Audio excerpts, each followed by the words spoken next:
Namaskar all, my name is Umesh Rathod. I'm Innovation Manager at Ministry of Education Innovation Cell, AICT, for Western Region, Maharashtra and Goa. Today, we'll be talking about Viksit Bharat, Incubating the Future, an episode which is close to my heart where we are bringing in panel of incubator CEOs and evangelists to talk about how incubation centers and this whole evolution of entrepreneurship and innovation is taking place for Viksit Bharat 2047. Joining with me today is esteemed panel of incubation center CEOs and evangelists. To my left is Sri Uday Wankawalaji from AIC RMP. We have Ashish Gardeji from Magic Incubation Center, Chhatrapati Sambhajinagar. To my right is Sri Siddharth Chandraji from SPTBI.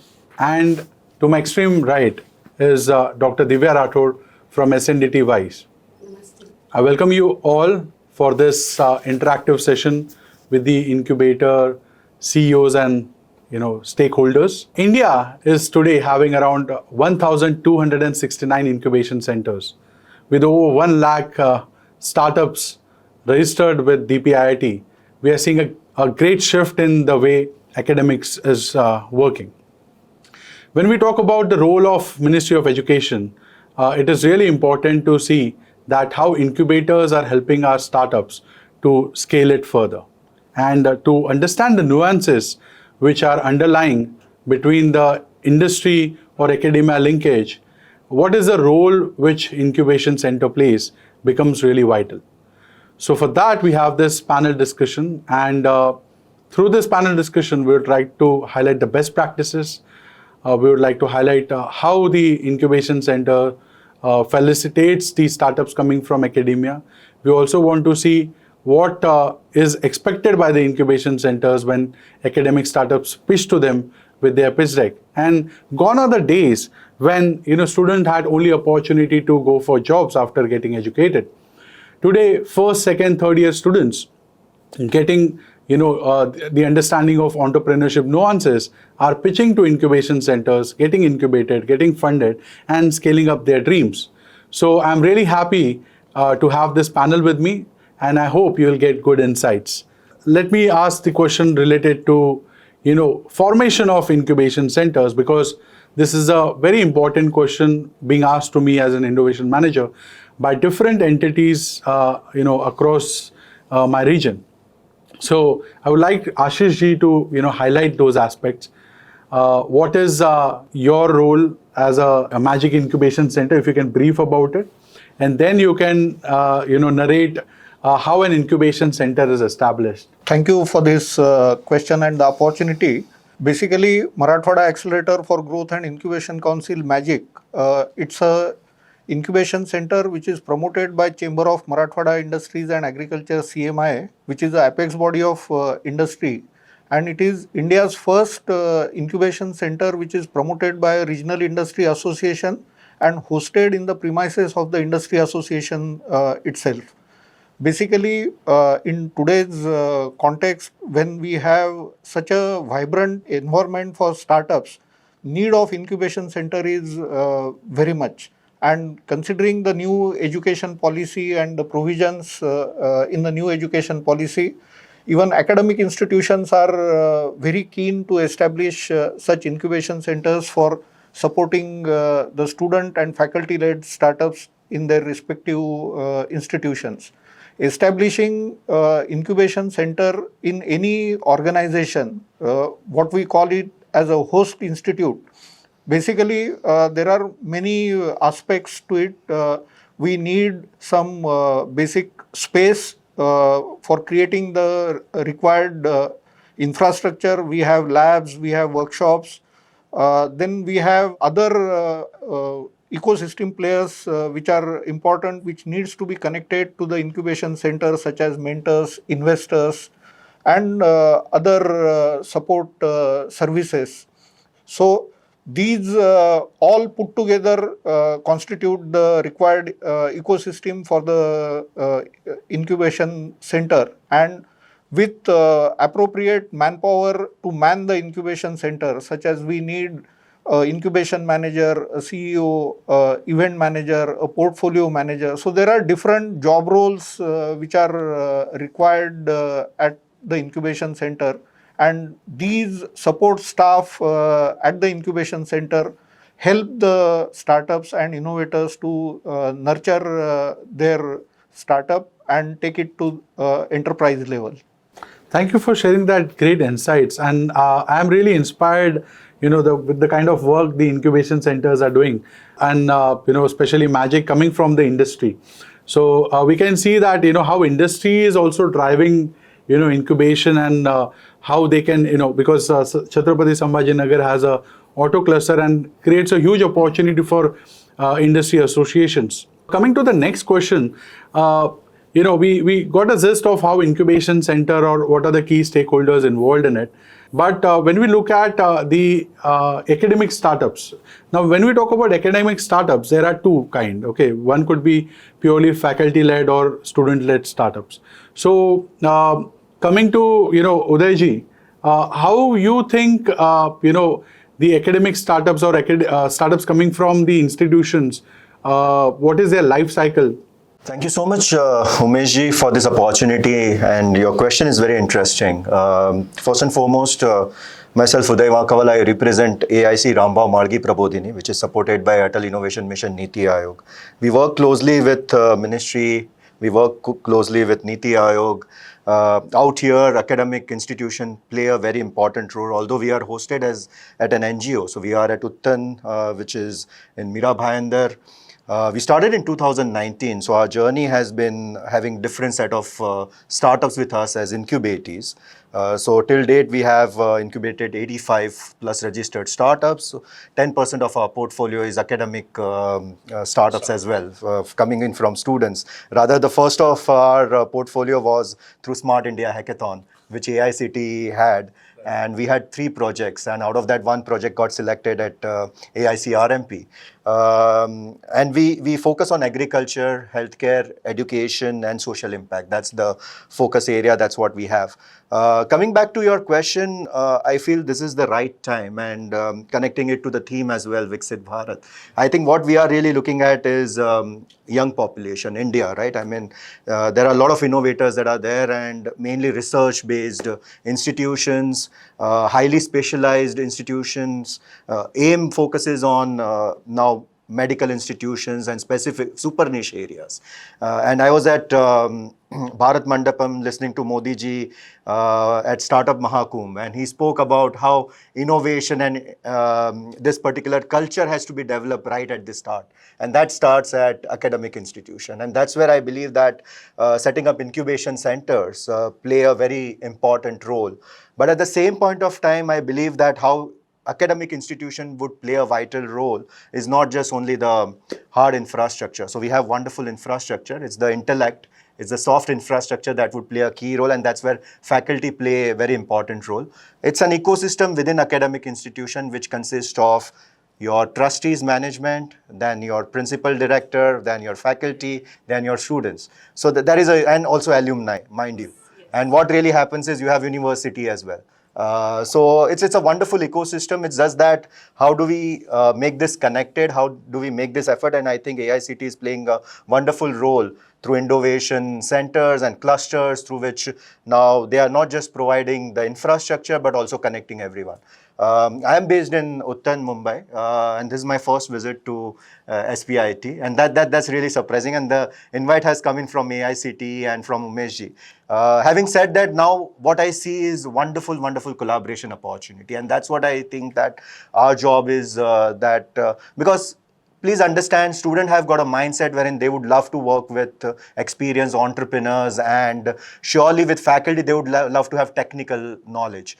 So I would put incubation into 2 parts. Ashish would agree with me on that. Is you have idea to lab and lab to market. We normally cater to lab to market. Most of our startups are lab to market. But idea to lab also plays a very important role. That's about product validation. So I think academic institution would play a wonderful role and do justice to this entire incubation. And I wouldn't mind saying it as pre-incubation and incubation together. because what we are doing lab to market is more of acceleration, right? It's market validation, it's not product validation. Right. So I think that's where whatever little that I've seen in 14 years working with different startups and the ecosystem is the incubation center per se will also evolve over a period of time. And I think AIM and AICT is making all those efforts. And as Ashish ji rightly said, with the NEP 2020 that has been introduced, we would see not just the local startups, but the global startups as well. Maybe we'll talk about it later about the global aspect of it. Oh, that's a great insight, Sudhajji, and thank you for informing the audience about the utility of programs like Smart India Hackathon, and I think that's a great validation for us also. So when we look at this whole value chain, so academia is also kind of a value chain. The students arrive in the first year and they kind of graduate, and they have in their bachelor program they have 4 years to pivot. And there was a time when, students only focused on taking jobs. So TPO cells evolved, and TPO cells evolved on their own. I mean, I don't know what role ministry would have played in helping develop the TPO cells. But I think institutions felt compelled that, we are having these students within our campus and we want to give them a better life. They need to have better opportunities. So bringing those job opportunities, that happened very lucidly and, seamlessly. And that ecosystem exists. And, whenever we go to institutions, we see the placement boards, even before we see the name of the institutions today. So that is there. But I want to bring another perspective that today, if any startup, student startup is there and they have an idea, so they have an opportunity to communicate with you, come to you with their pitch deck, get incubated, get the Startup India seed fund, and latch on to their dreams and think of excelling. So that value chain has also been created parallelly, and I think many of the institutions who might be listening and have not foreseen what has happened, or what is happening over the last, I can say from 2016, is something which cannot be undermined. So my next question is to Siddharth Chandraji. I would request you to kindly introduce about what SPTBI is, what is your role, and if there are any challenges which you think which you face with academic startups or student-led or faculty-led startups which you would like to highlight. Right. All right. Namaste, everyone. My name is Siddharth Chandra, and I am currently the CEO of SPTBI. SPTBI is basically the technology business incubator that is associated with the vibrant Bharati Vidya Bhavan's campus. We have a whole bunch of colleges here, from Sardar Patel Institute of Technology, we have SPC, we have the Bhavans College, we have SPJAN, and all of this is, SPTBI sits there at the center of it, where we promote getting startups who are brave, who are daring, and who are ready to come up and build ideas. Right now, we are supported with DST through various schemes. So coming to your question, student-led and faculty-led startups is one of the things that we have done in the past, and we continue to do that. We do face challenges at times when, let's say that the follow-through can be a little bit of a challenge because when you're looking at working on an idea, some startups that come to us, they have a vision with regards to building a company, getting funds. But when you're looking at an academic institute, there are a whole bunch of different responsibilities. I have been in a unique position of also being a student of SPIT long back in 2008. I graduated from here. And after that, I was there in my journey. I was there in the US. I worked with a whole bunch of, in fact, in the US startup ecosystem. And then I came back.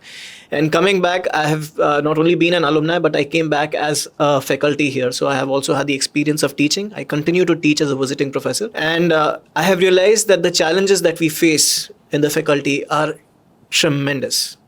So being able to have that expectations for students and faculties to come together and start their own business or come up with a startup with a very prominent idea and then continue to follow through is also a very big expectation because honestly, students and faculty are very strapped. There are channels which can be created, I feel, something like a co-creation or some kind of an additional, a joint, initiative which can allow students directly to move towards the startup. I think that will be super helpful. We do not have that in place yet, but I believe that this is a direction we will explore, because I think we have moved from a time when education institutes like SPIT should be producing technologists. We have moved to a time where we are looking at producing technology leaders, right, which can go ahead and start shaping the shape of the ecosystem that we are in. Thank you for that insight, Siddharth. I could not agree more on what you mentioned about the faculty-led and student-led startups, and we'll discuss about these nuances in more detail. But we shot one video last time with the AICT Idea Lab SPIT, which was Viksit Bharat, empowering academic institutions. And in that, we had 4 faculty members who were running their startups. Some of them are incubated at SPTBI successfully. Many of them started during Corona, and they have they are doing good turnover right now.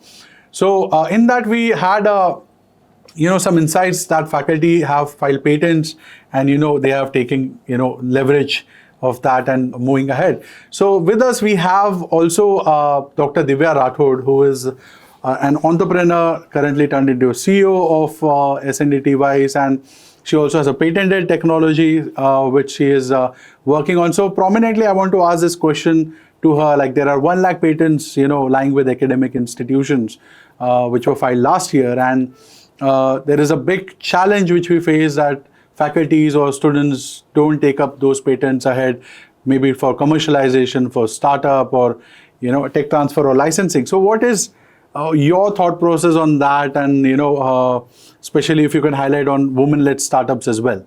Okay. So namaste everyone. My name is Dr. Divya Rathod, and here where we are sitting is actually my college. So I am very much delighted that I am coming back where I started my journey of Silvery Nanos, which was I was the founder of Silvery Nanos, which I started back in 2014 from Bhavan's College itself. And my professor and I hold it like a patent together, and all the patents which I hold is together with my professor who has been guiding me, and we have been working together, and we have taken the revenue up to 1 CR to all the patents. So this is something which I experienced myself, sitting from Bhavan's College, where I was in the microbiology lab, and we used to have this amazing faculty which used to come together and let's do work on ideas. And those ideas were actually then put up in the black book. That's what we do. Normally we used to have this masters or PhDs, and we have so many black books in the university which are like getting dusted. So I was like that, why is it supposed to be in the black book, where it has to be, being coming from a family which is more towards like Marwadi, and where we always think about, converting the ideas into the business. So I was very much interested that I'm having a huge opportunity to create this change. So normally as a student, we always think that, this is a problem and how we can change this problem. So similarly, I faced an UTI problem, and at that time I was in the university, and I could do something with that particular problem with the technology my sir was working on. So I co-created, I was like, I want to solve this problem, sir, how we can do it. And then sir said, okay, let's do this. Let's try this on the toilets, and, we can try out the solutions. And we tried out the solutions. We got, paper and patent out of that. And today, 2014, and then, it got iterated. So we never, got it. It was in the black book, actually. Till 2015, we presented that in front of, Narendra Modi ji when he was the chief minister of CM. And then Abdul Kalam ji was there, who was a former president. It was there in Indian Science Congress. We presented that idea also. But then it was stuck in the black book, because even I got an opportunity from ICMR and, the studies. We always think of doing masters and then PhD and then getting a job. That was my current, thinking. Okay, that's where I go.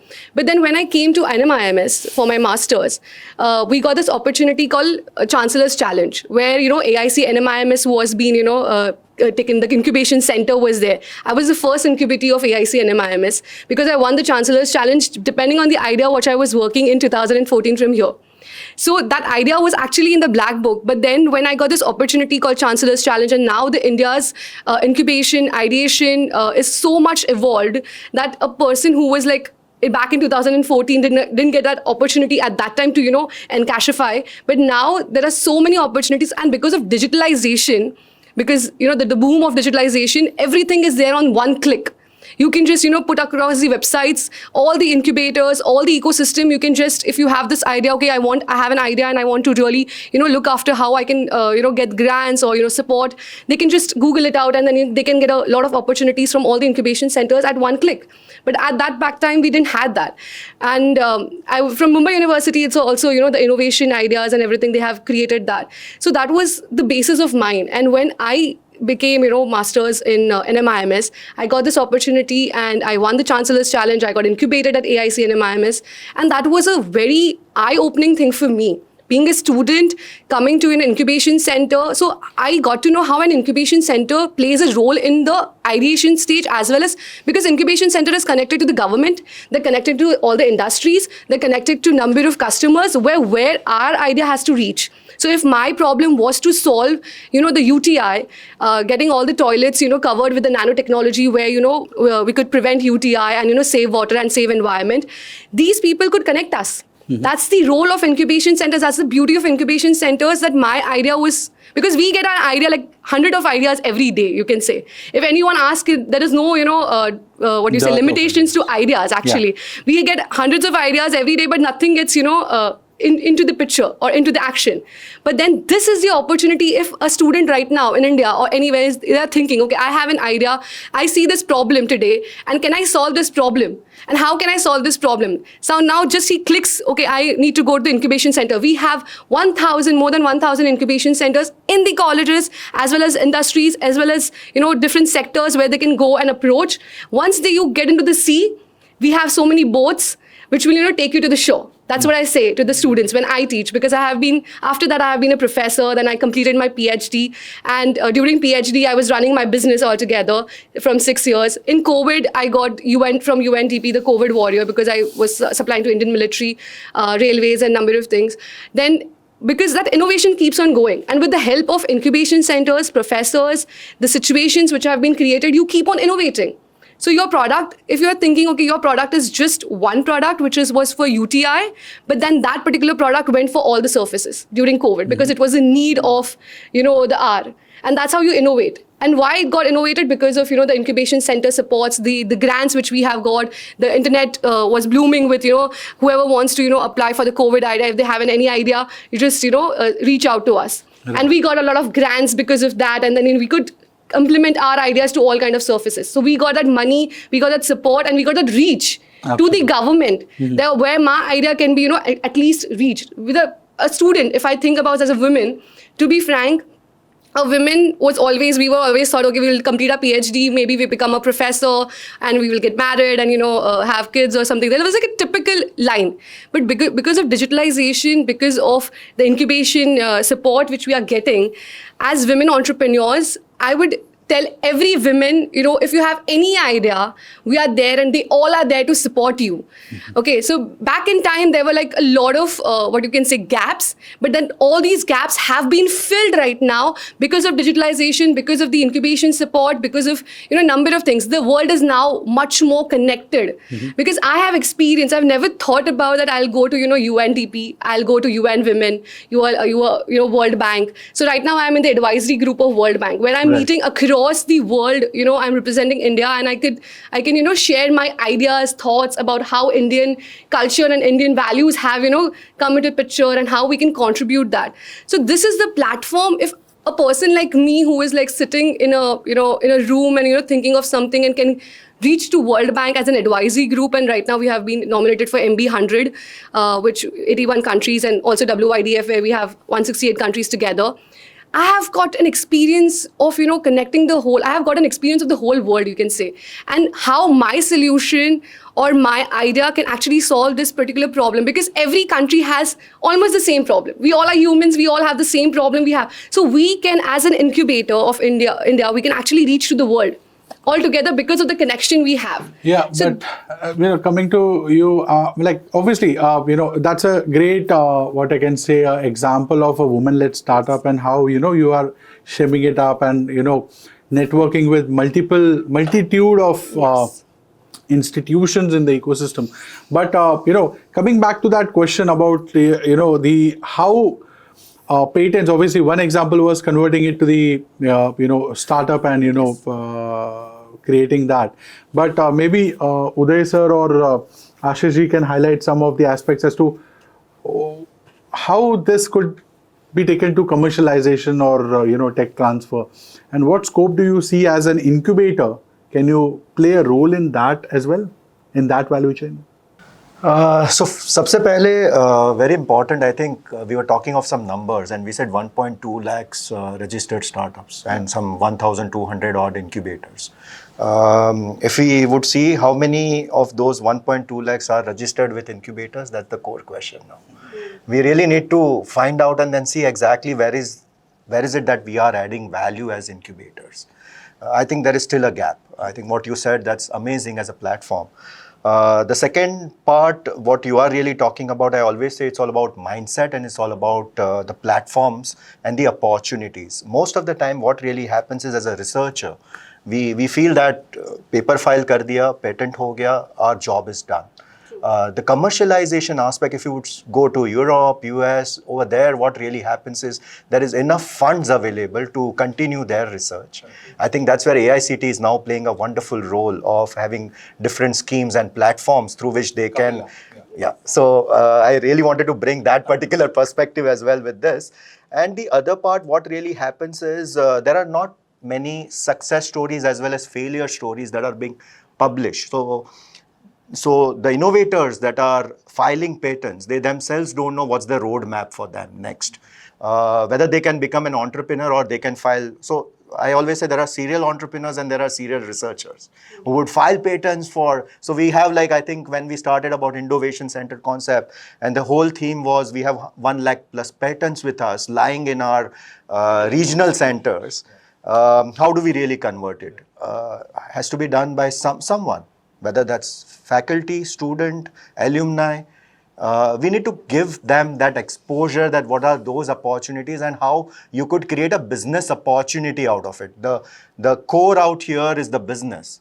Not every problem that you solve has got commercialization sort of a end goal, right? Or the scope. And that's where I believe that we really need to have real entrepreneurs and investors really vetting those specific problems and saying that, hey, now we see, or else if you want to really pivot it, change it, make it commercialized, those inputs are more important. That's where the mentors community and the investors community, what AICT is now doing, right. I think the next podcast, what we have is more on the investors part of it, is very, very important, very, very crucial, which was not there at academic institution. You can't expect academic institution to work like a commercial. See, please understand, academic institutions are there mainly, their job is definitely to impart knowledge.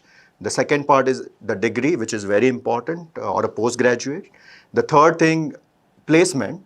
And I always used to say previously, कि अरे TPO और आप placement की बात करते हो brochure में. How about in your brochure highlighting alumnus entrepreneur? Within that brochure, I rather proposed it at SPIT only way back 10 years back.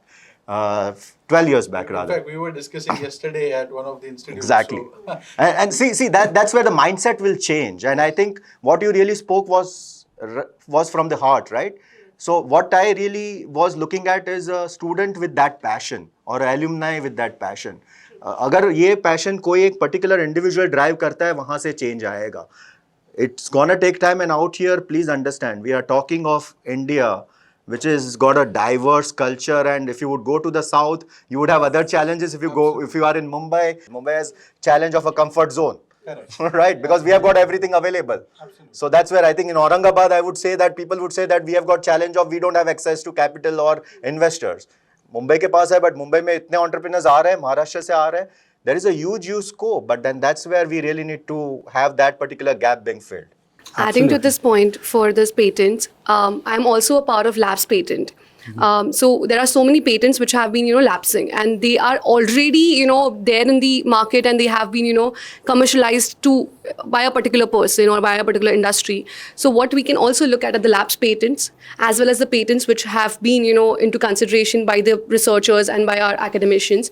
And if with that patent itself, if we have a kind of like we have global bio. We like need or to have a something. tech market. Yes, for that. tech market. So where tech market, I think I was visiting Venture Center, and they do a tech market Yes. thing. So where They've just started a year back. in Russia yeah, also so they have something like they this. broadcast. If you go on DRDO website, they have a list of patented ideas. If you go on NRDC, National Yes. Research Development Corporation, so these are a few lessons. I mean, like I have visited some of the websites of the academic institutions, and I was happy to see all the patents mentioned with the patent number, contact numbers, and of the people.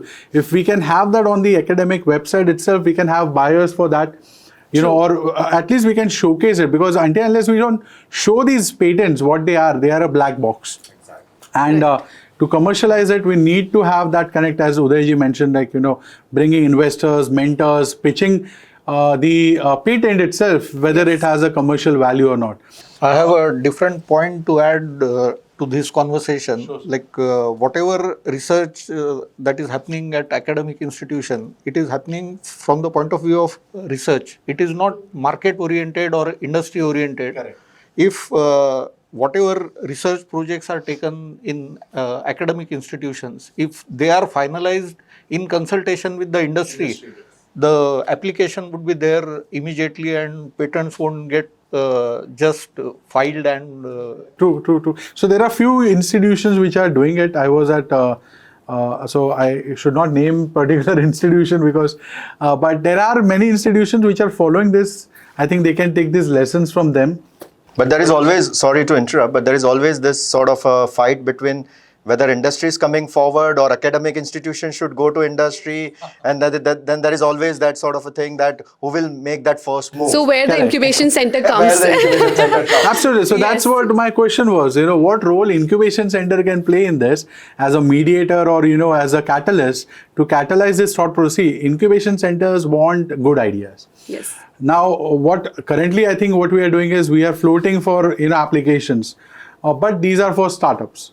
Now, patents are not startups because it's just a document, right? And some design, some tool in the mind of the inventor. Now, like we are sitting in the AICT Idea Lab, this place makes a very important role if they want to create an MVP and pitch it to you. So, can we hunt for these patents also and ask them, okay, you can go to these idea labs established by AICT, make an MVP, and then you can come and pitch it to the incubation centers and get incubated, because so many ideas already are there, so many patents are already existing. So if we can, please go ahead. So coming to the students' perspective, I have seen a lot of students who has a lot of energy to do something, but they don't have ideas. So where if an incubation center or they come and approach to an incubation center, they can have a list or on their own websites, the patents which the universities and other people who are ready to get licensed, they can come into picture and this energy can be channelized. And we can have mentors who are like from, the retired professors or the professors, and as well as, I'm a part of IRSA, which is Indian Women Scientists Association. They're amazing professors like from BAR, CTIF, and they all are ready to give that energy and the ideas to these students, and the students have the energy to channelize it. So Right. this is like the dots which we have to connect and get into this incubation center, and that's what the connecting bridge is, something what incubation center plays a role about. So there are two things which I would like to address and inform through this channel is that one is the policy. So the IPR policy plays a very vital role. Incubation centers can also maybe help the academic startups or the institutions where you are connected with to build a robust IPR policy. Second, the timeline of filing a patent and receiving a patent is long. So by the time students file a patent and they get sense of, I have some technology in mind which can be patented and to grant it, by the time they have already missed the bus, they maybe go outside the institution. So can we connect that dot as well as to, giving them the opportunity, okay, you can come back to us, and if you have already completed your academic part, you can get incubated. You would like to add to So I will add to that, and I'm going to add to that as some of the recent conversations I've had with a couple of people. So there have been alumni that I have been engaging with, and I'm also part of the alumni association, and we are looking at celebrating 25 years for SPIT. So the conversations have increased, and whenever I have these conversations and I introduce them to the incubator which we have, people are like, wow, we did not know that this all is happening. happening. So the biggest thing I feel is we are missing out some of these conversations which are being floated out, so that people can come to know that this is also a space. This is that space which you can come back to, and this is your oasis where you can start building things, you can start connecting. I'm a big believer in bridges, and I feel like where everybody is building things on their side, what we need is very strong bridges which can start connecting people. I would like to add to this point. You mentioned about long period for granting patents, but if you take into consideration the current reforms that government has done in last particularly 2 years, the Number of patents. the number of patents filed and number of patents granted. For the first time in India, the number of patents granted is more than the number of patents filed. So the perception which exists in the country needs to change, and this is the ground reality.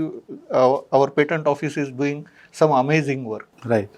So coming to the next part of it, lot of academic institutions have been interacting with incubation centers, have incubated their startups, and every incubation center, I believe, is a different ecosystem itself. The working style, like Yes, right. academic institutions, is different, and the flow of energy, the flow of processes.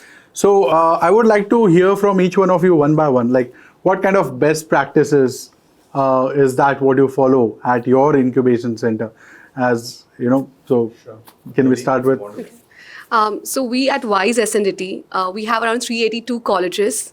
We are India's first oldest women university, only women university. And we have 382 affiliated colleges where only women students study, which is a very huge number. And coming to the women empowerment or women education, we have been the best. Oh, pioneers, yeah. Yes, pioneers. We have completed 108 years. And coming to the ecosystem of women, because there are different ecosystem for women as well as, the men and women universities. So when we come to the women universities, of course, there is a lot of inclusiveness. So I have, incubatees who are pregnant, who has, delivered babies. And we have been, giving them the support. So every time she comes to pitch, or even I send her to some of the events, I make sure that, the baby is being taken care by someone or the other. There is a lot of other things which, a women incubation center has to get inclusiveness about. So that is what inclusiveness we have been taking care about. Because it's all about women, and we are thinking about how a woman's life can be, much more enriched, because women has to do a lot of things. So she has to, handle her house, handle her, the societal pressures, as well as the startup ecosystem, which is, coming into picture. So we try to gap the bridges between that for the inclusiveness. Also, we have one right now tie-up with the transgender and women of the BMC, SHG, the self-help groups. So we have been training them, and, we are trying to bridge that gap as well, that how we can be inclusive for transgenders, women who are, self-help groups, women coming from, different phases of life, you can say. Right now, I am very young. I can do a lot of, being a student, I can do a lot of things. But then there's a mother stage. There is, the grandmother stage. Right. And women has to, being, you can say Durga ka roop, we have to handle a lot of things. One of the thing is the beautification is the startup and the ideas, because women are a lot in innovating and ideation, because they have seen their own, ecosystem. And I think with that perspective, we have started our incubation center, and we have been, incubating. Currently, we have 20 incubatees, and we have 90 applications, all DPIIT approved. And 110 pre-incubatees which are working on SDGs, IoT and AI, Wow. whom we are, putting up across with the UNDP. So these are kind of women who, and digitalization being, you can sit at home and you can, work together. So we have been, also promoting that, how we can strongly, use digitalization as the power of co-working. Absolutely. So this is something what we are doing in Women's University, and to empower more and more women and get them into this particular system. So this is what SNDT WISE is doing. So please, if any women wants to come, we are happy to have you. That's incredible to hear those thoughts. Obviously, there's a different shift which is happening with women entrepreneurs, and the kind of schemes which government is coming up with. I think it's commendable. Going to Siddharth, with SPTBI, I have seen SPTBI. So during my diploma days, I used to participate in robotic competitions, and my first championship certificate was from SPIT. I can proudly say that. And I have seen, people involved in the ecosystem. So the top-down approach, which I see here, can you briefly explain, like, what are the best practices apart from that, which you are leveraging to make your SPTBI, if impactful? Sure. So I will talk about the practices. I do not know we are doing it the best way possible, but this is what we have been doing. And like you said, so the spirit of entrepreneurship has literally been there. Even when I was back in college in around 2008, I could see that, entrepreneurship was encouraged very strongly. You had NE and E-Cell. I very well We had remember. NE and E-Cell, right? Aditya, were you a part of Aditya Iyer's batch? Aditya, no. So I was part of, if you might know, Karthik Poddar. Karthik Poddar, I know. Yeah, so And he was those just are all 1 year entrepreneurs, yes. senior to Right. me, and those were like the OG entrepreneurs. And I believe possibly some more years before them, also some people might have come. And I know why Idea Lab is in SPIT. So I think you have the trailblazers from then who have done the work, and then suddenly now we are here. We have taken the baton, and now we are running. So I think it's a relay race. It's a continuous race of development, making changes, and then again, once I move on, then there is another person who's going to come. But this journey is continuing. It's going to grow. For me, it was very interesting when I came back to see how things have developed here, because I had no idea that something which was possibly there in 2-3 classrooms way back in 2010, 2012 has moved on to entire building. We have incubated around 180 plus startups. We currently have 50 plus startups all around India, right? And some are physically incubated and some are virtually incubated, and we've been supporting them in so many ways. So coming to the question of what are the practices, I think it's trying to figure out the resources that we have firstly. So we think about what people we have, like you said, sir, we have incubation managers, we have to look at program managers which are there. Currently in our setup, we have an incubation manager, a community manager, and somebody who handles a manager for accounts and the operations aspect. And I am there as the CEO, and the biggest thing which I feel on my shoulders is to figure out how we can optimize the structure in a way that we can continue to onboard new programs, because that is one of the ways in which we can actually also go about support the the incredibly talented people who come to us, and we are able to give them a channel to basically go on to work. So that is there. Challenges, I think, is typically. I feel like all the incubators are kind of entrepreneurs in their own right, right? Because we are Many of them start as a bootstrap. You already have a startup of your own, right? And I believe so many people do that.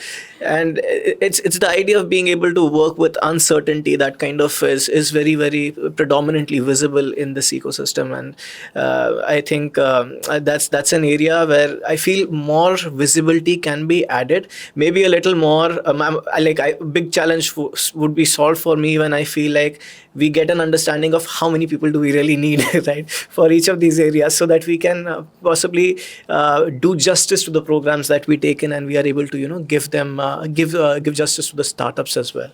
That's a great insight. Thank you, Siddharth.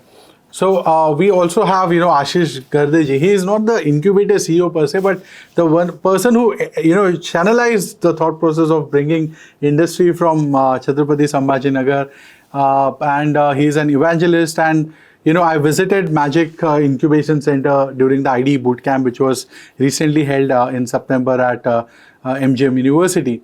And it was really great, sir, to see the way, Chhatrapati Sambhajinagar has, for the Marathwada region, is one of the most prominent incubation centers. And when I interacted with sir, I was really mesmerized by the kind of the journey and the passion which, these people came together to build this kind of an incubation center. And I think one of, few incubators which are doing commendably, well within last 2-3 years of their, execution. And as Siddharth pointed out, that incubation centers are entrepreneurs in a nutshell, which are bootstrapped. So while we were discussing before this, how were the initial stages and what are the best practices at Magic? And for the audience, Ashish Ji and Magic goes in one breath. Thank you for giving this opportunity to highlight specific practices of Magic. Basically, Marathwada Accelerator for Growth and Incubation Council came into existence because of power of collective wisdom. At our chamber, we have senior entrepreneurs having 25, 30 plus years of experience, and they wish to give back to society. And that's how Magic came into existence. Basically, India or Bharat, we have lot of talented youth, many innovators, at the grassroots level also and at premier institutions also. So, Magic is a sector agnostic business incubation center because we have mentors from industries who are having 25, 30 plus years of experience, not only at national level, but even doing business at international level. And they are connected with the incubation center just for giving back to society, creating more entrepreneurs so that more jobs can be created, and that too, especially in the rural areas. So, our incubation center has a very unique model. We entertain innovators or startups from any domain. We don't have any preconditions attached for them to get connected with our incubation center. The innovator or the startup can be of any age, they can be of any academic background, their idea can be in any domain, and idea can be at any stage. So that's the way we have open door policy for innovators and startups to get connected with us. Since our incubator is hosted in the premises of industry association, we are not directly connected with any academic institution, but over the years we have built extremely strong startup ecosystem for supporting the startups through our connects. Our industry association is 56 years old and we have contacts all over the country. So we can open doors to the startups or the innovators across the country at a very short notice. The thing is, since we are based in a industry association, our interactions with academic institutions is extremely strong. We work with ITIs, we work with polytechnic colleges, we work with engineering colleges, and we conduct many in-person and virtual events for these college students and faculties, and all our activities are aligned for catering to the startups at various stages of their journey. So we have programs, we conduct one program called LearnX, where the innovators or the startups get new ideas and important inputs to take their startup or innovation to next level. We have another program, what we call is a head-on program, where we intentionally pose problem statements to the college students so that they can work on these problem statements and their creativity can be triggered. We have a Saturday mentoring clinic where every Saturday any innovator or startup can walk into our incubation center, interact with our mentors, and post COVID, we have startups and innovators approaching us all across the country. Right now, we have startups connected from around 22 different states in India, and more than 200 startups are getting mentoring support from our mentors. Around 100 startups are getting incubated, and we work very closely with Government of India and Government of Maharashtra.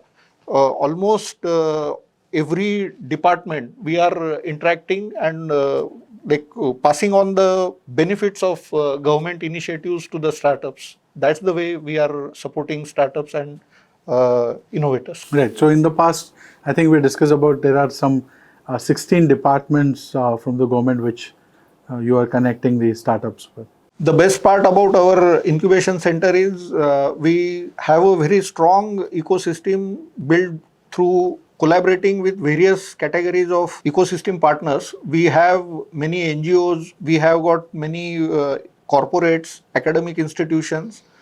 Going beyond that also, we are collaborating with other incubation centers where whatever speciality that incubation center has and we don't have. So we believe in co-incubation. We recommend our startups to other incubation center. We also seek their startups in whatever way we can support them. So that's the way it helps in strengthening the ecosystem as well as extending support to the startups. Thank you so much for those valuable insights, sir. And I think the lesson for people listening to this session would be, the key is collaboration. And when you look for the ecosystem enablers, I think Bhaskar is a wonderful platform where you can search for collaboration within your vicinity. Then I think Startup India has done phenomenal well with list of incubation center, list of investor network, a list of mentors, and they are bringing all of these together at one place. So it is becoming easier to reach out to the people and connect the dots. Coming to Udayji at AIC Ramba Malgi Prabodhini, how has been your journey, and what best practices have been evolved and you are trying to cater to? So, Umeshji, first and foremost, the challenge out there is the term incubation, right? Incubation hota kya hai? What is incubation? I think that's where we have been able to come up with our philosophy around incubation. What we say is at AIC RMP, what you'll get is from entrepreneur to enterprise journey. What that really means is it includes processes, it includes making a big vision, having a big vision and making an enterprise. What that really means is you come with an idea, you validate your idea, then the MVP, then what really happens, you go to market, you launch your product, and then you create an enterprise, which is 3 to 5 years journey. So that is what our best practices have been. So first and foremost, what we did, we said that what all things that we don't want to do as an incubator. That's very important, right? We said we don't want to be a co-working space because the place where we are, it's pretty much distant remote. So we understand those challenges. We converted into that as an opportunity. So till date, 800 plus founders have come to Uttan. Again, that's a huge this things. The second thing I feel the best practices for any incubator is the CEO and the top team that's been there. I believe that the cohesiveness that's required between a host institute, the AIC, and the stakeholders that are involved, I feel that a lot of times we make a mistake. Everyone is working on their agenda, and then what really happens is then everyone is working in silos. So I believe that that's one of the best practices all university and academic incubators should follow. That what's the intent of starting an incubation center at that university or that campus. That's what we realized, that our RMP, that's Ramba Malgi Prabodhini, 42-year-old NGO, getting into this space. And that's where we realized it. And fortunately or unfortunately, I would say so, the best thing happened was I am coming from more of a community building background through NEN and previous background in the startup ecosystem. And we said we'll make AIC RMP as a community-based approach. So what we have now is 85 plus startups, registered startups that are supported by 150 plus founders, 100 plus mentors. It's a community of 500 strong people that have been there right from day one. So 2019 when we started, still our first cohort incubators are with us. I feel that at times we make a mistake as an incubator, like doing transaction based sort of thing with our incubators. I think it should be more of relationship based. That's very important. The other thing we said, incubation to matlab kya hai? Aap yahan pe aoge, तो आपको क्या चाहिए? So that's more about expectation setting as well. So we align those things very, very well with our incubators. So selection criteria is a bit stringent, but at the same point of time, when they come in, we never reject startups. We say that, okay, your model needs to be revived, revamped, and then come back again. And then we have got those cases as well. I think incubation center plays a very critical role in pivot as well. So we have got 5 pivots. We have got 1 acquisition. In our incubation center. Wow. So it's been 85 plus startup, but each and every startup, I would say these are the case study for us. What all things that incubation center, if you would see overall, what they provide 4 things. 1, your validation. Another is credibility. So you have AIM or DST as your main partner, so that's credibility. Third is visibility and ecosystem connect. These are the 4 core things that any incubation center provide. What we tell our incubators is, you forget about the ecosystem, you leave that to us. Because I've seen a lot of startups and founders working on the ecosystem and schemes every time. And then we had one incubator, rather he knew more schemes than an incubator would know it. So I said, why are you doing startup? You should be there in the incubation center as one of our staff members. So that's very important. The other thing, what we did, and I think I would take it as a best practice is we said that we'll focus on few specific areas aligned to Niti Aayog. So Niti Aayog came up with 2025 vision. And what they said, agriculture, healthcare, education, and social impact. We just aligned it to that. And that's where wonderfully with that, RMP being a host institute with 42-year-old NGO working in social space and sector, we could align those. And let me tell you now, we are recognized as a social impact incubator. The second thing that happened, we come in the front runner in AICs. And that has happened all by, I would say, definitely blessing of God and fortunate to have all those community members, mentors being there. But most important is at the end of the day, incubation center, why are they there? They are there for the startup. So, आपका product क्या है? आपका product है startup. If your startup is doing well, I think incubation center would do wonderfully well. I think that's the bottom line. And the last thing, which I would really love to highlight here, in terms of best practices. Now, what we did after 3.5 years, Ashish was a part of that particular event as well. We said enough of now, because we have got our own particular way of back office, front office at incubation center. We have come up with a toolkit. And what we now do is capacity building for other incubators. Now, I think that's very, very important. यहाँ पे एक सबसे ज़्यादा important चीज़ है is the talent. We are talking of startup founders, but what is lacking in the ecosystem is the talent of incubation managers and incubation executives. Because when they come in, and please understand, incubation centers, most of them are not for profits. Right. And the aspiration of the youth is not to work with incubation center, but to work with venture capitalists and angel investors. How do we make that particular change? So what we did, we got a lot of alumni from TISS, Tata Institute of Social Science, and people with that social sector exposure, and also candidates coming in with that aspiration, and not from the incubation ecosystem, but from outside, so that they could bring in new ideas. Yeah. I think that is where we all have to really develop as an incubation. And I think we are still, because incubation, if you would say, that started way back in 1956, I believe, US garages और ये सब बातें हो रही थी. But please understand, US economy and Indian economy, there is a huge difference. वहाँ पे fear of failure, वहाँ पे बंद करना है तो next day आप बंद कर सकते हो. यहाँ bankruptcy होता है तो ठीक है, that's a part and parcel, and there are investors in Silicon Valley protecting you. Out here in India, it will take bit of a time for us. I think couple of incubation center and ecosystem and state innovation societies are doing wonderful job in that. And I think AICT with giving in more platforms, that's where we would build more of incubation. But again, I feel that incubation, acceleration, jo bhi aap term bolo, at the end of the day, we are here for nation building so that more jobs can be created. Government cannot create jobs. Absolutely. And that's where incubation center plays a very critical role. I want to add on this, that incubation center as well can be, one of the like bridge between the conversation of a leader. Suppose now UNDP is thinking about SDGs. There is carbon neutrality. There is all these, goals which are there. Like COP29 has a lot of goals and number of things which are coming internationally. And that can be actually taken up, and then we can actually have them as a marketing, because a lot of funds and a lot of programs and a lot of, international competitions runs across these kind of carbon neutrality, themes. SDGs and everything. Yeah. These have to be, pick it up, and, we have to, categorize them, our startups into this, because this is kind of a marketing, you can say.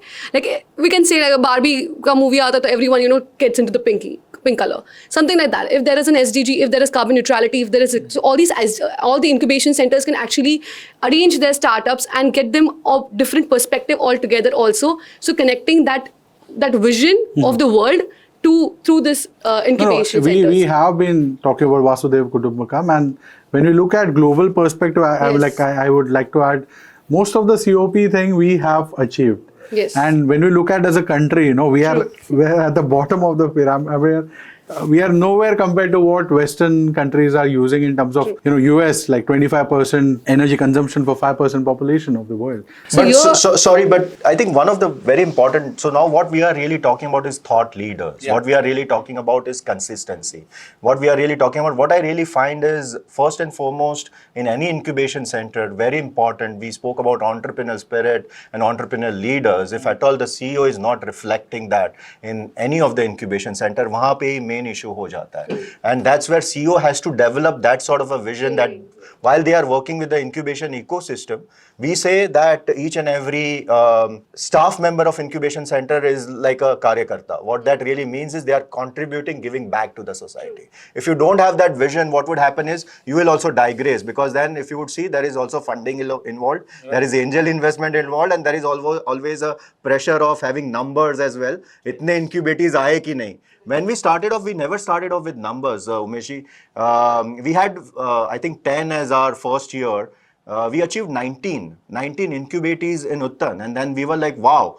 But then we realized कि diverse जितना भी जाएंगे उतना हमारे staff को दिक्कत होगी. Sir ने बहुत अच्छी तरह बताया कि they have different programs. So that's where we started. So after 3.5 years, we launched 3 separate programs: Arambh, which is pre-incubation, regular incubation, and fast track. And what that really meant for us was revenue lines for us. Now the bottom line out here is, let's be very honest, incubation centre है. आप मुझे बताइए India में कितने incubation है centres है जिसकी self sustainability model है? Yes. And that's where I think we all have to 100%. really. Yes. Sustainability is something what we look I at. would like to add to whatever he mentioned. Yes, sir. The important crux of the conversation is the team which is managing the incubation center. That team needs to be passionate about entrepreneurship.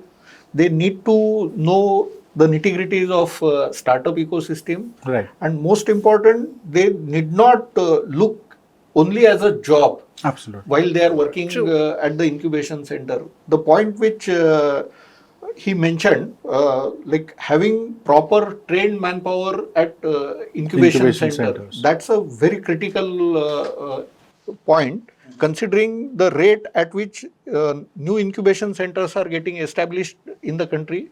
We are already having more than 1,000 incubation centers, and AICT should take up lead in creating some curriculum for the staff which is managing the incubation center. There needs to be a formal training, some certification, and that would further strengthen the existing incubation centers as well as the upcoming new incubation centers. Yeah, Absolutely. adding to him So, itself. yeah, I would just like to break in over here because I wanted to give a feedback to what Udayji mentioned, and he rightly pointed out empathy. Yes. What I got from your interaction was we need to be empathetical towards the people we are trying to serve, and if we are empathetical, I think we are understanding what are the things happening around. So great lessons from AIC RMP. I think wonderful best practices which you have put in, and the kind of journey. And I have been interacting and seeing how it has shaped up over the being part of the ecosystem myself for last like 14 years, and each one of you presented unique aspects. I mean, like obviously Divya talked about how empathetical we can be towards women-led startups, and you talked about how academic startups or the faculty run startups can be provided that kind of a hand-holding or support to sail through that whole process, because it's very difficult to be incubated, and some of the faculties are also teaching and also working on their idea and managing all those things. The practices mentioned by Ashishji and Magic about, especially what I really liked was the Saturday clinic which you do. I think that comes at the crux of empathy, because you are listening to someone. Most of the times we are only sharing our insights and giving away what we are trying to do or what we are. But here is a time where mentors sit and provide them every week, and pivoting that again and again is something which is really commendable. So each one of you have highlighted it very well. My next question is, when was the first, and I'll connect the dots with what has been discussed with Sir about the training and mentoring part of it for incubation, ecosystem. Now, when was the first time when you heard this term incubation, like startup incubation? For me, I was with, as everyone knows, National Entrepreneurship Network, Wadhwani Foundation, 2010. That's where I joined in. We got into the movement of setting up e-cells and training faculty members and students. And that's where 2011-12, I believe, DST came up with a lot of schemes around TBIs. And that's where, that was the first sort of a thing. But then the first thing was the training that we had through Stanford. So NEN had partnership with Stanford, and we had one component of incubation centers as well. And that's where I got to know that's almost like way back 14 years back. So that's been a part of Eco. And at that point of time, rather, we did not have even Startup India. 2016 we launched it, and there was only one DST body over there. But that's where I got the exposure around incubation. So For what me- about you? Yes. Yeah, for me, it was 2013 at our chamber, that is Chamber of Marathwada Industries Agriculture. We had industry academic institution interaction cell active for many years, and we used to conduct many activities promoting innovation. So we had hosted one very big innovation challenge in 2013, and we had invited around 12 very great speakers from all over the country. So one of the speakers, after going through the day's proceeding, mentioned you should have an incubation center here, whatever activities you are doing. So that triggered the point for establishing an incubation center. And we can see what it has Yeah, led yeah, to. yeah. I would like to add one more sentence. Like when we started the thought of establishing an incubation center, we actually started working like an incubation center since 2013. We got government recognition in 2018 and funding in 2020. Right. So for bootstrap incubation center. Yes. So our passion was at stake, and we were driving the incubation center. Amazing, sir. Siddharth, when was the first time you heard about incubation? That's a difficult question, actually. When I think about the word entrepreneurship, I can definitely know that while I was in my undergrad, even NEN-based events used to happen, and I was actively participating in ESL and the NEN, the community which was there in the college. Incubator as a word, Like for the startup incubator. Not, Startup Because incubator. incubator we know from medicine and health, Right. hospitals and all. So but- startup incubator, I would still say that my introduction to that came in when I was in the US, and I was looking at a lot of people who were venturing towards TechCrunch or who were also getting incubated at Columbia in the Columbia Startup Lab, right? So CSL was that, but of course the word incubator was really not present there. So I did not have that till I came back in India. I would say that is where I So this was which year? well, 2021, I would say. Okay. Coming to Divya. Yes, Divya. Yes. When was the first time? So when I won Chancellor's Challenge in NMIMS, they have started the AIC NMIMS. That was the first time, 2018, I was introduced to, and I was the first incubatee of that cohort. Right. So incubation center. But back then in 2014, Mumbai University had this same program taking best of 50 from Maharashtra, and we were taken to across Maharashtra with the ideas what we had, which was Best 50, which was Mumbai University Innovation, headed by Dr. Sane sir. So that time was the first exposure, you can say. And in 2018, I got to know that the incubation center has been, come into the picture. Amazing. So yes. Yeah.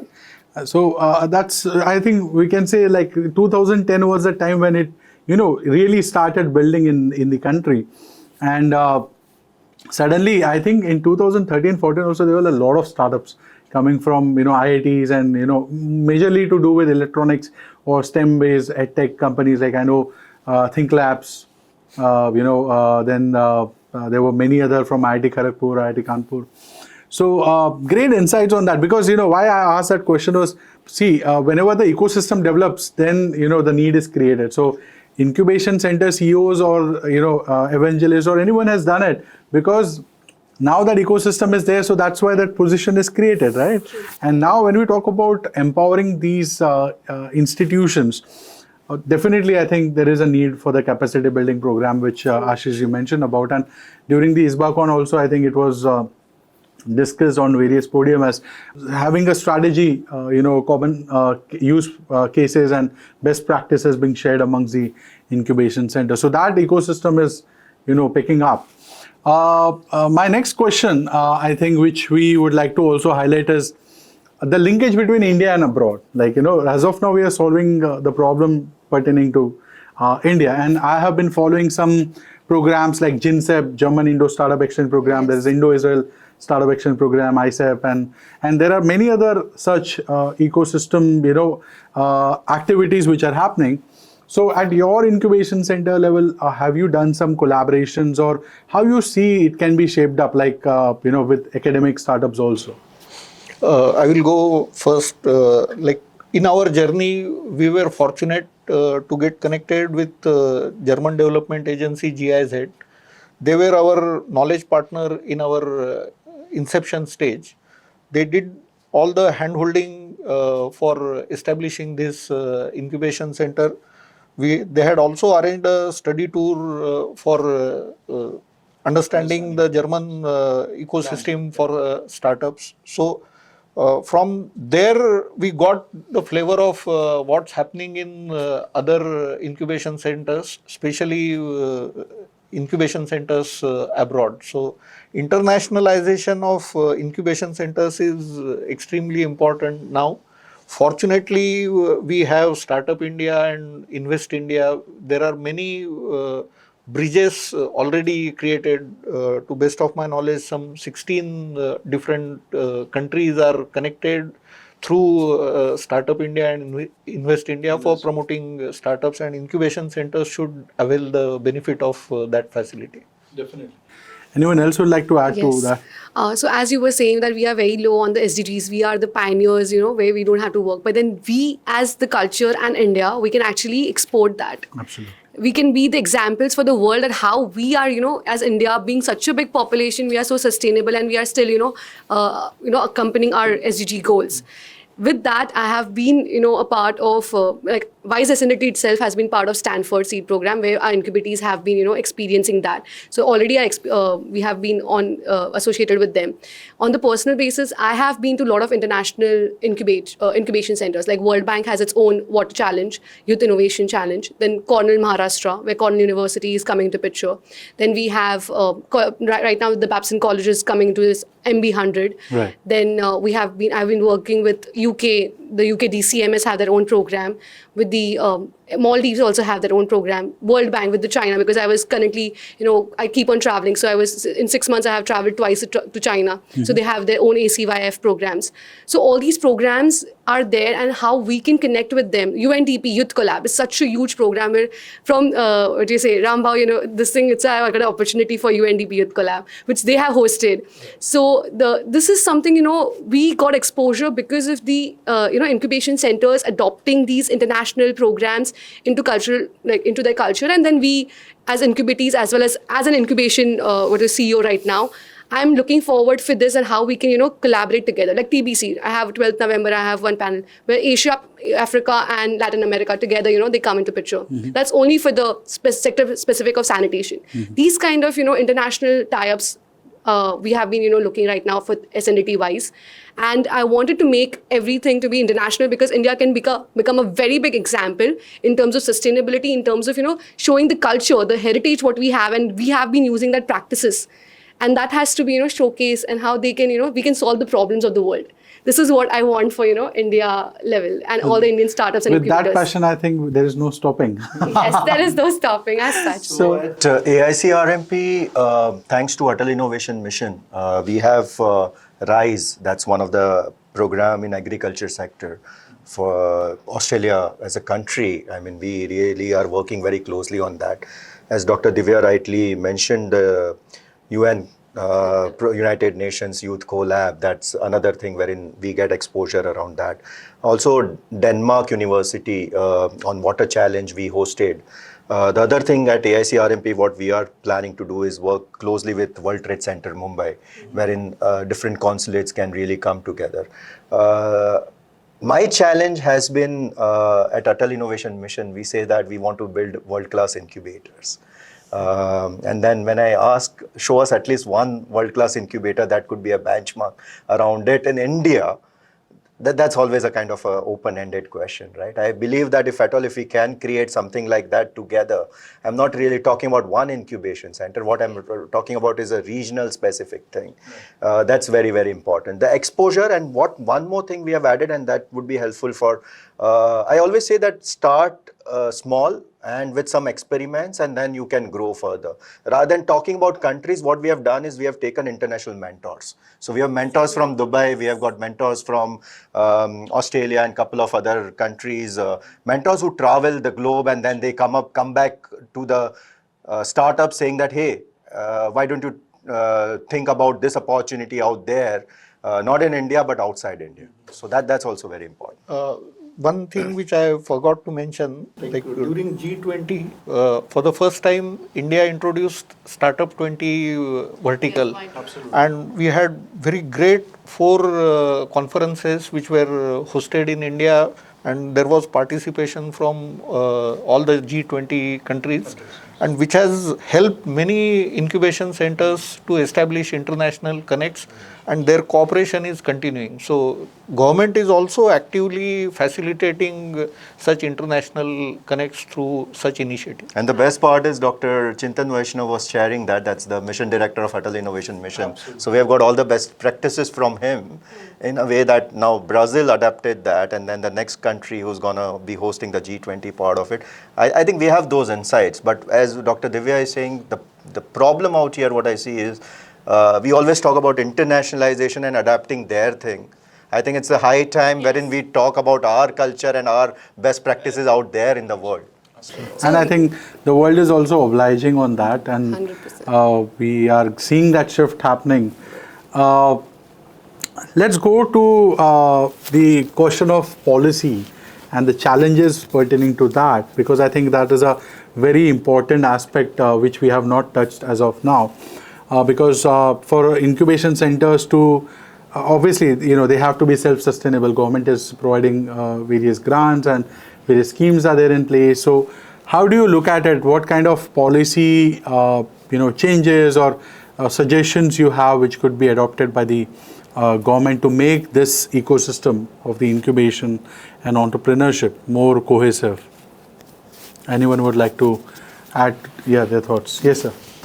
Basically, in India, many government policies are in favor of academic institutions and the incubation centers which are hosted in academic institutions, and that is required also.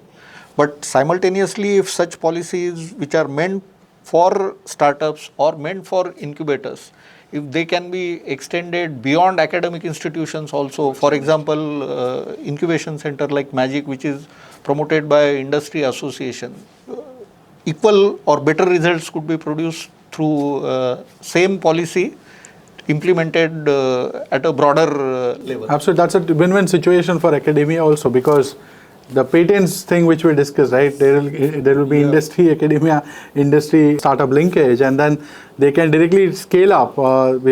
Spin-offs can happen, and there could be opportunity for startups also. Someone who wants to, some company wants to take over some startup, so that opportunity also exists. And so the incubation center with industry definitely, I think, is a great option which government can definitely look at, because it will bring all the things together. Like government is funding, then you have the academic startups coming and incubated at industry. Industry knows what they want, and then they can connect the dots further.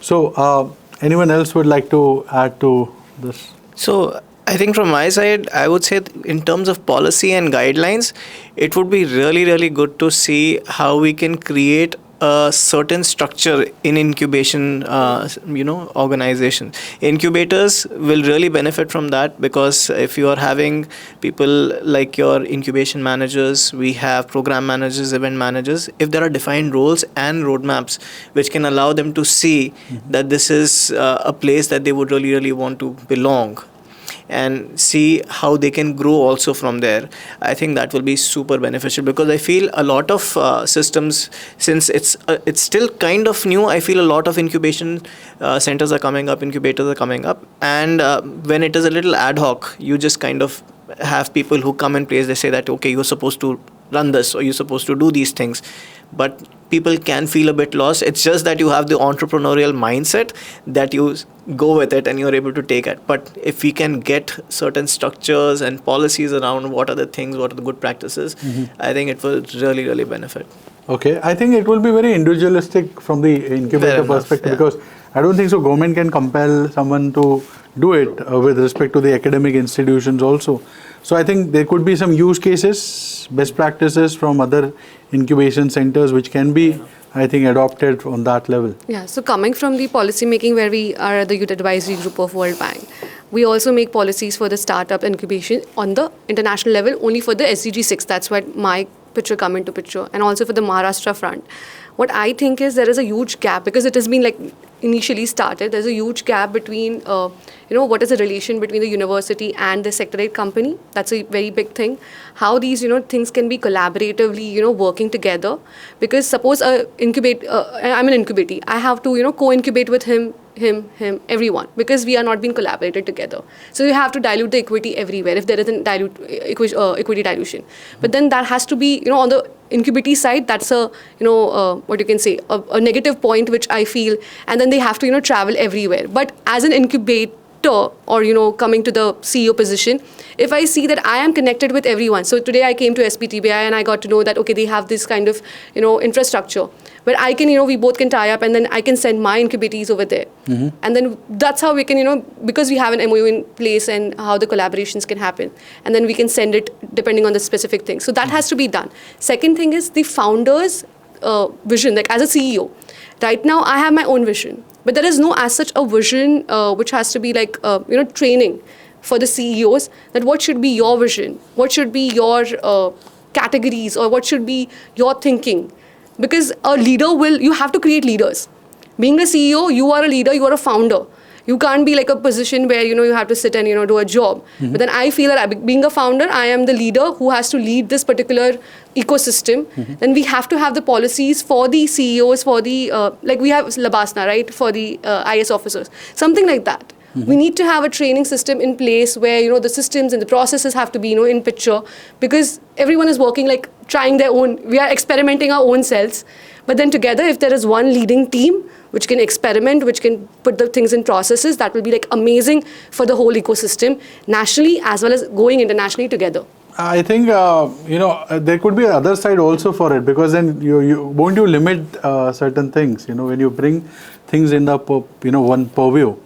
Like, okay, these are the things and this is how you have to do. Because IFS officers, they have a different set of protocols to follow and, they are proper working with the government and, that's why they are kind of told that, okay, these are the set of things and this is how you have to do it. But then I think incubators have that upper hand as of now. I'm like, True. they can create their own, what can be done, there can be a template and every incubator can adopt that template to their local needs and requirements. So, if I may, so I think when we are talking of policy, I think the first and foremost, everyone is really talking about Viksit Bharat. That's what our theme is. Viksit Bharat, incubating the future. Yeah, that's what our theme is. I believe that if at all the policy could focus more on Viksit Bharat itself, because who are the different stakeholders that are coming together for Viksit Bharat, and incubation centers are playing a key role. That's where the policy would be much more robust. That's one aspect to it. I think the ones that are making the policy and then the ones that are working on ground, there is a bit of a disconnect. Let me be very honest, and that needs to be really bridged.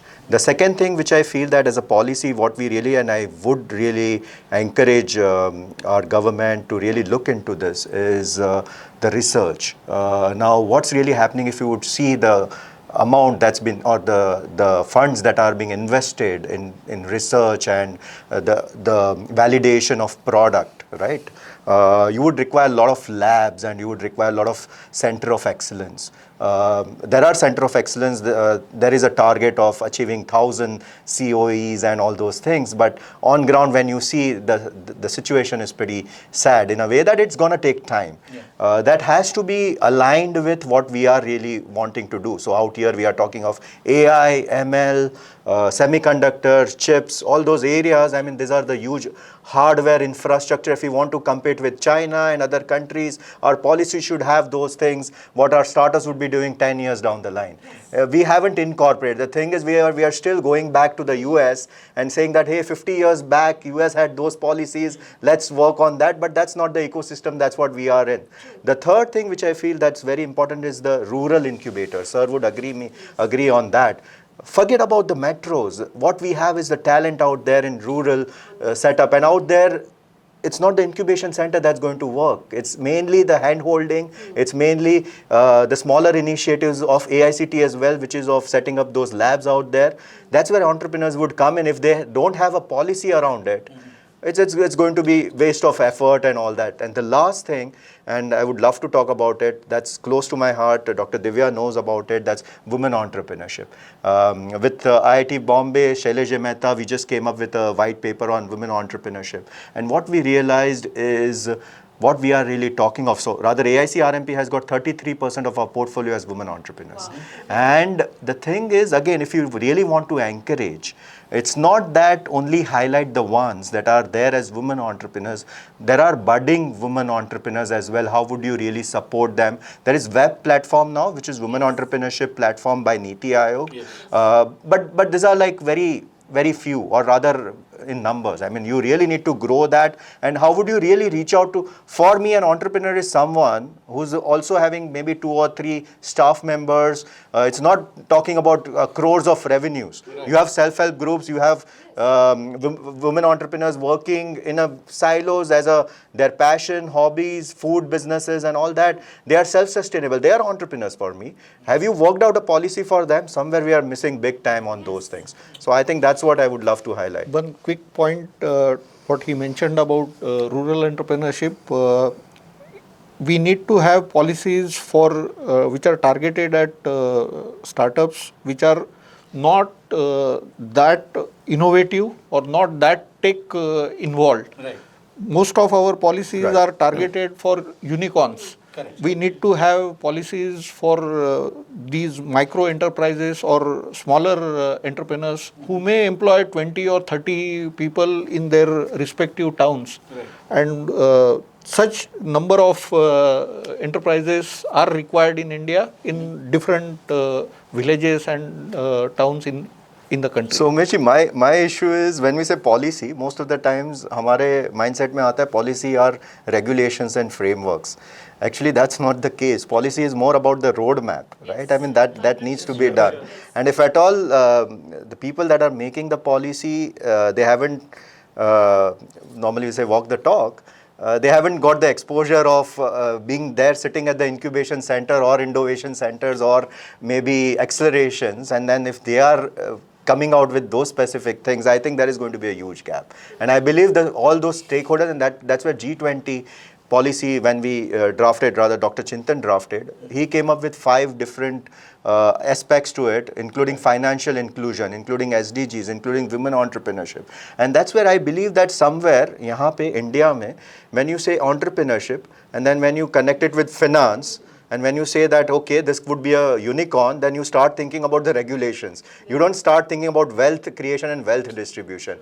That's where we really need to create more policies that are forward thinking rather than more of constraints. So that is what I would love to, because then Rambau Malgi, we work with a lot of policy makers, and we do IIDL, which is Indian Institute of Democratic Leadership as well, and then over there is a module around it. And most of the times what I've seen is it's just there as more of a block in the mindset of the people. When they say policy, they feel, boss, ye humko regulate karega. Right. So great insights on that. I mean, like obviously, policy gives you a vision, and it's a vision document, and it helps you to create a framework around where you can pivot and play. Very interesting points have been highlighted with respect to the women entrepreneurship, Startup 20, how it has shaped and how it is going to further the, what we can say, expansion of India and, G20 countries to co-create, collaborate, and find solutions for global issues. I think at AICT level, what we are also trying to do is like now we have the investor network in place. Many of these startups coming from academia face the problem to pivot, or we can say creating the MVP, and they don't have funds for it. So how we can connect these startups to actually get connected to the investor network, connected to the incubation centers. The innovation center pertinently is working towards 3 things, right? Connecting the startups, like the founders or the patentees, to get incubated if they want.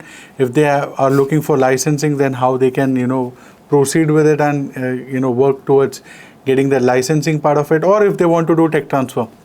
And if you ask me, it is a big black box as of now in the ecosystem, that we don't know how many tech transfers have happened, how many commercialization has happened, apart from institutions like IIT Madras or a few cases in IIT Bombay. IIT Kanpur now. We IIT have Kanpur. three of the institutions. Yes. So obviously, government setup like BRC, DRDO have been doing these tech transfers for a while, and having NRDC as an apex body. Amazing insights. I should thank each one of you for giving your valuable time to give those insights. And we have a diversified pool of people. We have Ashish ji.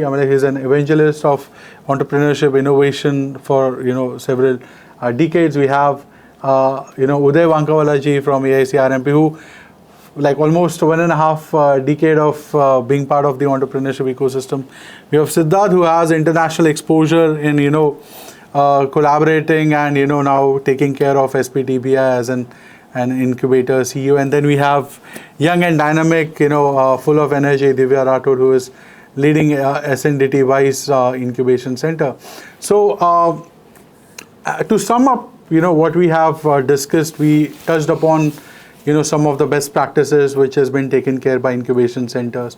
We have also highlighted how initiatives of AICT are in sync, like the Institution Innovation Councils or Smart India Hackathon, come in place to provide startups for incubations, right? So I want you guys to watch out for more and more IIC activities and events where you can reach out to these startups to get incubated. And the third part was basically how this whole ecosystem has developed over the last 15, 20 odd years. So and with the advent of Startup India, like how it has boomed. We are currently sitting with 117 unicorns, and I think in US, Indian origins have 91 unicorns. So we are a problem solver in a nutshell. I think Indians are a great problem solvers. If we can be the CEOs of different companies and we can start our own company and become a unicorn in other nations, I think we do a great job at that. So thank you so much once again for those insights. Lastly, I would like you to give maybe a one-liner or two-liner to the audience about Viksit Bharat incubating the future. Like, what is your thought process in coming 5 years down the line? What is going to happen, or what lessons are there for them? Situation is extremely conducive for getting into entrepreneurship, establishing startups. Startup India has done phenomenal work. There are so many ministries at center as well as at state level. There is no dearth of funds available from government as well as from private sector. Academic institutions and other incubation centers can take a plunge, establish such incubation centers. We have ample talent available in big cities as well as in rural India. So incubation centers can flourish across the country. We can have more entrepreneurs and they can create more jobs and more wealth. Thank you so much, sir. Uday, sir. Two things for me. One is be entrepreneur leader. We are not talking about only founders here. You need to be an entrepreneur leader. That's very important in this entire journey. What that gives you is more persistence, more consistency in your thought process and solving a problem which is related to nation building. That's important. The second part, I think we all are contributing to one particular thing, and which every entrepreneur should really focus on is they are job givers, not job seekers. So most of the time, out here, why are we all talking about this is we are creating jobs together. And that's what entrepreneur has to do, and that's their final aim in their journey, is to create an enterprise, not just stop it at idea or not just stop it at product, or be happy or contented with selling it few units locally, but maybe they could go global. And that's what Viksit Bharat is all about, is putting yourself out there in the world as a global entity. And that's what I would love to see. Thank you for that insights. Over to Siddharth. So I think we are at a beautiful place, and I think what we are going through is an industrial evolution of sorts, right? And in the age of industrial evolution, such setups are going to make such a tremendous difference. My heart has warmed up when I came back to India to see such wonderful work has been happening. And I think the seeds that we are going to sow today are going to bear fruits which people are going to enjoy, and it has started happening. And I think within 5 years, especially with the government's involvement to reach out and support all these programs, I think really magical things are going to happen. Over to you, Divya. Just one line in place with all the incubators. We are not co-working, but we are co-founding. So we all are here to co-found your entrepreneurship journey with all the incubation centers, accelerators, and with the government support and everyone, national and internationally. Thank you so much. So with that, I would like to close this panel, and I look forward for your suggestions and feedback. We are going to do another episode on Viksit Bharat funding billion dreams, which talks about how investors can play a pivotal role in supporting startups coming from academia, AICT Ministry of Education Innovation Cell. So with that, thank you so much. Jai Hind, Jai Bharat, Jai Maharashtra.